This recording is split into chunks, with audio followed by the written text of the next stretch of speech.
Everybody, DAVIDSKARICA, stock chart of the day. Hope you had a good long weekend. I don't know. I just kind of wanted to relax and enjoy the football games, because of the long and because of the one game got moved. So there are two football games each day. So I hope you don't mind that. Once in a while, you need to decompress. And I'm kind of wanted to see how the market too opened on Tuesday. So my feeling on the market, we're going to show you just again longer term, like even though I've kind of talked like I'm somewhat bullish for this year because I think that when we get these rate you cuts that will help things. But the issue I had was that everything is overbought, sentiment is too bullish, and value. One thing that's very warning is that valuations are like really expensive. So we're going to look at a few of the value that today's chart theme is going to be market cap to GDP, and some other things, and to show you just how overvalued things are. We had a higher than expected inflation report, and also just the market action itself. I still think we're just kind of in this churning short-term topping. We saw a little sell-off at the beginning of the year, but I don't think we've seen a sell-off that's deep enough yet, for to suggest that like we were going to have a bottom. Like I've even taken some positions off the table, kind of waiting maybe a correction here sometime in the first quarter. So, so we'll quickly just take a look at all this sort of thing here. This is the S&P 500, and you can see again, we have this little correction from 48 to 4,700, but that's not enough in my opinion. I would like to see us go like at least into this 45 to 4,600 area. That would be like a 5% correction. That would also get us below the 50-day moving average, get us closer to the 200-day. And especially because this 200-day will continue to slope upwards.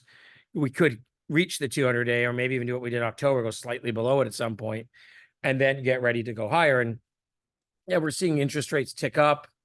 That's not really surprising. I could see them go maybe, we saw basically 120 basis points of interest rates decline. We've taken about 30 basis points of that back. So, maybe we'll take 40 or 50, we could go up to maybe 420, 440. And I think that lasts in the short term, meaning the next few weeks to month until the next inflation report comes out. That last inflation report could really continue to kind of put the squeeze on right now. So what I wanted to show you right now, this is my Twitter page, and this is what I do like Twitter for. This is some indicators here. So this is S&P 500, you can see is very expensive compared to international stocks. So this is the ratio of, the S&P to,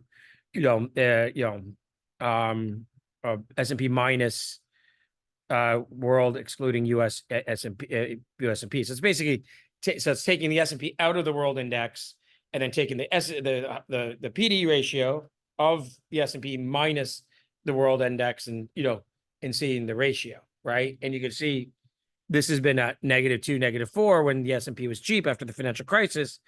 And now it's 8. And now this is like the highest has been since like the 2000 tech bubble. So that's one thing, and it's all driven by the Magnificent Seven stocks. We've talked about those in the past. So this is something to really look at. And by the way, that's what I think if we do have this continuation of the bull market in stocks, and say the S&P goes to 5,200 or something, it's really got to be these other sectors, small cap stocks, which have lagged, I don't know, transports, whatever, utilities, whatever it may be. It's got to be other sectors that drive the market, because these Magnificent Seven, I think, will lag even if the market goes higher. The market kind of has to broaden it out, if the S&P, if this is going to continue. So let's go back now and look at the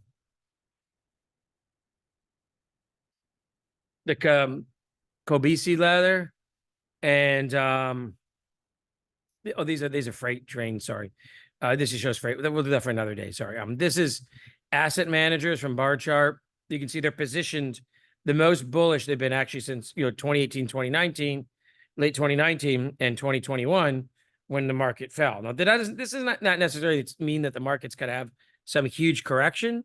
And you can see here in mid 2018 or mid 2019, they were very bullish. There was a little pullback, and then it went to even a more extreme level. But it is warning signs that some of these levels here, like in early 2014, heading into 2015, when the market corrected, or late 2017 to 2016, 2017, or into 2018 when the market corrected. And again, early 2020, late 2021, this is when corrections are of course, the smash of 2020, 2021, we had the bear market all the way through 2022. So that is kind of a warning sign. Like I said, it doesn't necessarily mean that that these guys, it's like, they're gonna like market's gonna crash, but it is kind of a warning sign. They're almost at this level in 2010, 2011, when the market had a big smash in the middle of 2011. So and that's it. So and again, so to continue to the valuation theme, this is the Buffett indicator. So this is the Wilshire 5000 to GDP ratio, and the mean is about 90%.